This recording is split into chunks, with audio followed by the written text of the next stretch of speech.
இந்த அரண்மனைக்கு யாரும் வரமாட்டாங்க.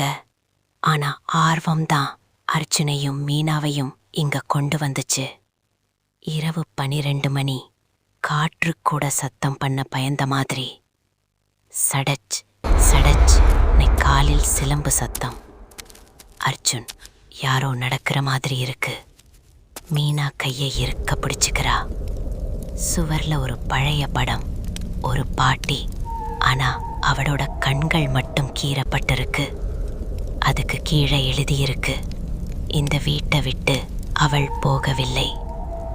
மீனா மெதுவா திரும்பி பார்க்கறா. தூரத்துல வெள்ளை சேலையோட ஒரு உருவம்.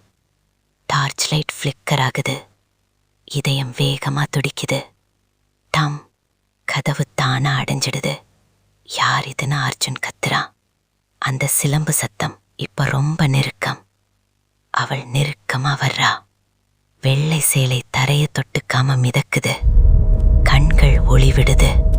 சிரிப்பு மனித சிரிப்பு இல்ல. இந்த அரண்மனையில அவளை உயிரோட பூட்டி வச்சிட்டாங்க. அதான் அவள் இன்னும் வெளியே போகல. காலையில கிராமத்தார் உள்ளே வந்தாங்க. அர்ஜுனும் மீனாவும் நின்ன இடத்திலேயே நிக்கிறாங்க. கண்கள் வெள்ளையா, உயிரே இல்லாம.